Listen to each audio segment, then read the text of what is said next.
राधे राधे दोस्तों, कैसे हैं आप सभी। सुस्वागत है आपका एक नई वीडियो के साथ। तो आज के वीडियो में मैं आप लोगों के साथ शेयर करने जा रही हूँ रेडीमेड कुर्ते की फ़िटिंग कैसे करते हैं हम।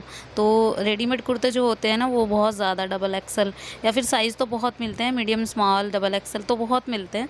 तो हम लेकर आते हैं उन्हें, तो उसके बाद उसकी जो फिनिशिंग के साथ जो फ़िटिंग होती है ना, वो कैसे की जाती है। क्योंकि कई बार तो ये होता है ना, देखो इसमें मुड्ढे भी कितने ज़्यादा दिए हुए हैं, तो मुड्ढे वगैरह बहुत ज़्यादा दिए होते हैं, हम फिटिंग कर लेते हैं तो वो बिल्कुल नीचे आ जाते हैं। तो उस फिटिंग को हम कैसे करते हैं उसके हिसाब से, तो वो मैं आप सबके साथ आज शेयर करने वाली हूँ। चलिए वीडियो स्टार्ट करते हैं। तो जी मेज़रमेंट मैं आप सबको दिखा दूँ तो चेस्ट है 33, कमर है 31 और हिप है 37 और जो इसकी लेंथ है ना कुर्ते की, वो हमें रखनी है 40। तो चलिए सबसे पहले ना इसका मेज़रमेंट लगा लेते हैं। सबसे पहले हम इसकी लेंथ मेज़र करेंगे, क्योंकि लेंथ जो है ना बहुत ज़्यादा दी होती है। जो रेडीमेड कुर्ते होते हैं ना, उनकी 48, 44, 46 इसके हिसाब से दिए रखते हैं, क्योंकि वो फुल लेंथ देते हैं। तो उसके हिसाब से हमें अपनी कितनी सूटेबल रहेगी उस हिसाब से हमको रखनी है। तो यहाँ पे लेंथ तो बहुत ज़्यादा आ रखी थी, और जो मुड्ढे हैं ना वो भी आप सबको दिखा दूँ तो बहुत ज़्यादा दे रखे हैं। ये देखो, गला तो बिल्कुल छोटा ही दिया रखा है, और मुड्ढे देखो किस हिसाब से दे रखे हैं। यहाँ पे करीब 17 इंच के दे रखे हैं, तो इतने तो ज़्यादा बहुत ज़्यादा होंगे, और ये जो है ना बहुत ज़्यादा हेल्दी लेडी होगी उसके लिए बेटर होंगे। तो चलिए सबसे पहले हम करेंगे क्या, इसकी स्लीव्स को अलग कर देंगे। सो फ्रेंड्स, इसकी स्लीव्स जो है ना वो मैंने अलग कर दी हैं, बिल्कुल हटा के रख दी हैं। अब जो है ना, जो भी इसका जो नाप है ना वो मैं इस पे लगाऊंगी। तो सबसे पहले इसको फोल्ड करके रख लेना है, जैसे हम सूट की कटिंग करते हैं उसके हिसाब से। तो यहाँ देखिए मैंने इस हिसाब से इसको रख दिया है। तो चलिए अभी जो है ना, सबसे पहले हम लोग जो है ना इस मुड्ढे का ही करेंगे कि ये मुड्ढे बहुत ज़्यादा, तो हम किस हिसाब से करेंगे। तो सबसे पहले बिल्कुल आपको इनको एक दूसरे के साथ मिला के इस तरीके से रखना है। तो जी तीरा लेंगे। सबसे पहले तीरा हम लेते हैं 6 इंच पे। जो पतली लेडीज़ होती है उनका तीरा हम 6 इंच पे लेते हैं, और मुड्ढे लेते हैं 6.5 पे। तो 6.5 पे मैंने इस तरीके से निशान लगा दिया है। उसके बाद यहाँ पे आती है ब्रेस्ट की बारी। तो ब्रेस्ट का 33 का 4 इंच 4 से डिवाइड करेंगे, तो उसके बाद हमारा आएगा करीब 7.25। तो 7.25 पे मैंने निशान लगा दिया है, 2 इंच एक्स्ट्रा ले लिया है। उसके बाद 14 इंच पे मैंने कमर लगाई है, और 20 इंच पे मैंने लगाई है हिप। तो सारी चीज़ों को एक साथ मिला देंगे इस तरीके से। आपके पास अपना जितना भी मेज़रमेंट हो आप अपने हिसाब से लगा सकते हैं। तो मैं जो है ना हमेशा 2-2 इंच एक्स्ट्रा रखती हूँ, और जो लाइनिंग वाले सूट होते हैं उसमें 1 इंच, जो भी हमारा मेज़रमेंट होता है उसमें 1 इंच बढ़ा देती हूँ। अब यहाँ पे जैसा मैंने मेज़रमेंट ऊपर लगाया है उसके हिसाब से मैंने नीचे भी लगा दिया है, ताकि जब मेरी सिलाई दूसरी तरफ आए तो वो इस तरीके से मुझे कंफ्यूज ना करे। तो यहाँ पे मैं ये जो मुड्ढे हैं ना इनको कट कर लूँगी। उसके बाद चाक भी हमारे दोबारा से फोल्ड होंगे ना, तो इस तरीके से मैं इस पर एक निशान लगा दूँगी बिल्कुल सीधा वाला, ताकि जो एक्स्ट्रा है उसको कट करने में मुझे दिक्कत ना हो। और चलिए अब फटाफट से देख लेते हैं इसकी लेंथ का। तो लेंथ जो है ना, हमारी लेंथ दी हुई है इसमें करीब 48।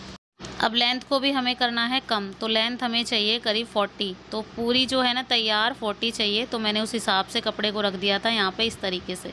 तो इस तरीके से हम इस कपड़े को रखेंगे जहाँ पे हमारा 40 आ रहा है। तो मतलब एम्ब्रॉयडरी मिला के हमें 40 रखना है, क्योंकि नीचे वाला कपड़ा भी फोल्ड होगा और ऊपर वाला कपड़ा भी इस पर इस तरीके से सिलाई लगेगी। तो जी यहाँ पे ये बिल्कुल तैयार आ रहा है 40। तो मैंने यहाँ पे एक लाइन ड्रॉ कर दी है, ताकि जब मैं सिलाई लगाऊँ तो मुझे बिल्कुल भी दिक्कत ना हो, और इस तरीके से मैं एक सिलाई लगा दूँ। और इसके ऊपर बिल्कुल किनारी किनारी मुझे सिलाई लगानी है, ताकि एम्ब्रॉयडरी भी ना कंफ्यूज ना करे। मतलब ये है कि लगे कि ये बॉर्डर जो है ना इसी में अटैच है। और पीछे वाला कपड़ा हम इस तरीके से फोल्ड कर देंगे, पीछे वाले पे एम्ब्रॉयडरी नहीं है। तो चलिए अब स्टार्ट करते हैं यहाँ पे इसकी फ़िटिंग करना। तो सबसे पहले जो है ना मैं लेंथ को ही रेडी करूँगी। यहाँ पे इस तरीके से इसको रख के सिलाई लगा दे रही हूँ। और ये वाला जो है ना बेस्ट तरीका है। अगर आप काट पीट करके ऐसे करते हैं ना, तो उसमें बहुत ज़्यादा मतलब वो वाली परफेक्ट फिनिशिंग नहीं आती, जैसे रेडीमेड होते हैं वो लगते नहीं हैं। तो कटिंग वटिंग होके फिर वही हो जाता है। तो इसलिए मैं हमेशा ये वाला जो मेरा तरीका है ना ये बेस्ट है, और इसको इस तरीके से रख देती हूँ। इसकी जो एम्ब्रॉयडरी है इसको इस तरीके से लाइन के ऊपर रखना है मुझे, और लाइन से बिल्कुल किनारे किनारे मुझे एक सिलाई लगानी है। और देखिए कितने अच्छे से निकल के आ रही है। बॉर्डर जो है ना बहुत अच्छा लग रहा था। उसके बाद आपको अटैच करनी है इसमें स्लीव्स। तो एक तरीके से ना फिटिंग में भी पूरा सूट वाला काम हो जाता है। आप सबको पता ही है कि सारे काम दोबारा होते हैं, मुड्ढे वुड्ढे हट के जो है ना सारा काम दोबारा ही होता है। तो यहाँ पे मैं स्लीव्स अटैच कर रही हूँ। अब इस बार मैं कर रही हूँ ओपन वाली स्लीव्स अटैच। तो जब ये रेडीमेड था तब इसमें गोल बाजू लगी हुई थी। अब जो मैं है इसमें ओपन वाली बाजू अटैच कर रही हूँ। और उसमें एक सबसे बेस्ट ये होता है कि इसमें दिक्कत नहीं होती। जब भी आपका मेज़रमेंट जो है ना ऊपर नीचे थोड़ा बहुत हो जाता है ना, तो आप इजीली सिलाई घर पे भी लगा सकते हैं, उससे दिक्कत नहीं होती। तो ये वाला तरीका मेरे लिए अच्छा है। तो यहाँ पे स्लीव्स एक बार मैंने उधर की तरफ से अटैच की है, दूसरी तरफ मैं इस तरफ से अटैच कर रही हूँ। और बहुत ही ईजी तरीका है ये। कटिंग वगैरह पहले से हो रखी थी, जो मतलब आगे की गोलाई हम करते हैं ना मुड्ढे पे, वो गोलाई हमारी पहले से हो रखी थी इसमें, तो वो मुझे करनी नहीं पड़ी। बस मुझे ये देखना था कि मतलब कौन सी स्लीव्स किस साइड की है। तो इस चीज़ का आपको ध्यान रखना है। एम्ब्रॉयडरी वाली स्लीव्स की थोड़ी सी कटिंग हो रखी होगी आगे वाले हिस्से में, और जो विदाउट एम्ब्रॉयडरी है उसमें नहीं हो रखी होगी। तो चलिए फ्रेंड्स, एक स्लीव्स मेरी अटैच हो गई है और मैंने दूसरी स्लीव्स भी यहाँ पे अटैच कर दी है। अब उसके बाद करना क्या है, उसके बाद हमारा जो फिटिंग का निशान है ना, उस पर हमें सिलाई लगानी है। तो जो भी हमारी जो फिटिंग हमने लगाई हुई थी ना, तो स्लीव्स पे जो गोलाई का नाप लगाएंगे। पहले गोलाई कितनी है, गोलाई है हमारी 9 इंच, तो मैं यहाँ पे 4.5 इंच लगा दे रही हूँ। 4.5 इंच से मेरे को सीधी सीधी एक सिलाई लगानी है।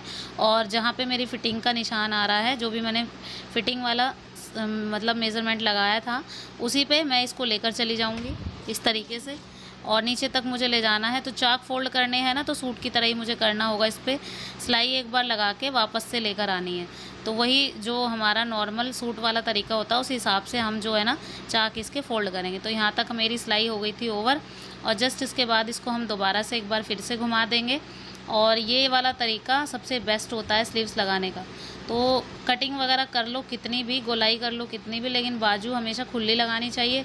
इससे मुझे फ़ायदा होता है, मुझे तो खुद अब पर्सनली ये अच्छा लगता है। बाकी तो देखो जैसा भी है, जो जिसमें सूटेबल हो उसमें ठीक रहता। तो यहाँ पे सेम है इस तरीके से मैं दूसरी तरफ फिटिंग की सिलाई लगा दूँगी।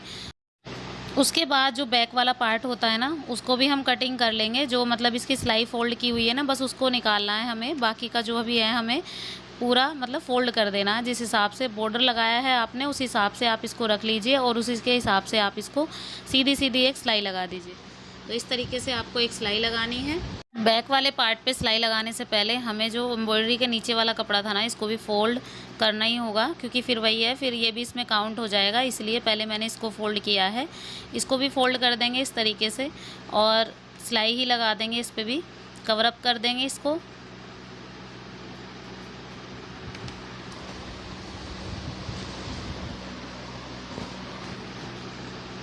इस तरीके से सिलाई लगा दी है इस पर। अब जो है ना हमारे बैक वाले पार्ट पे भी इसी तरीके से सिलाई लगानी है। तो जो बॉर्डर वाला पार्ट है ना, वो हमारा रेडी हो गया है। जस्ट उसके बाद अब हम बैक वाले पार्ट की सिलाई भी बिल्कुल इसी को मेज़र करके लगाएंगे। ये देखो बॉर्डर कितना अच्छा आया अब, और अच्छा भी लग रहा है अब। तो पहले जो है ना, जो एक्स्ट्रा कपड़ा था इसमें, वो बिल्कुल भी नहीं अच्छा लग रहा था। अब जो है ना हमें करना क्या है कि इसी के हिसाब से इसको मेज़र करना है, और इसके हिसाब से इसको सिलाई लगा देनी है। अब यहाँ पे सीधी सीधी से एक सिलाई लगाएंगे। जस्ट उसके बाद हमारे साइड के चाक फोल्ड होंगे, चाक फोल्ड, और फिर उसके बाद हमारी जो फिटिंग है ना, वो रेडी हो जाएगी। कई बार क्या होता है ना, जिनको नहीं पता, वो रेडीमेड कुर्ते की ऐसी साइड में सिलाई लगाएंगे और ऐसे ही चाक पे से यूँ ही घुमा के ले आएंगे, और फिर जो है ना बस उसको पहन लेंगे। तो जब वो है ना, बिल्कुल ऐसा लगता है जैसे बिल्कुल वैसे ही की होगी आपने,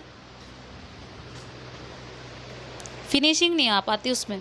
तो जब आप इस तरीके से कुर्ता फिटिंग करेंगे ना, उसकी तो बात ही अलग होगी, और बहुत ज़्यादा मतलब सुंदर लगेगा आपका कुर्ता जो है ना, बहुत ज़्यादा लुक वाइज बहुत सुंदर लगेगा।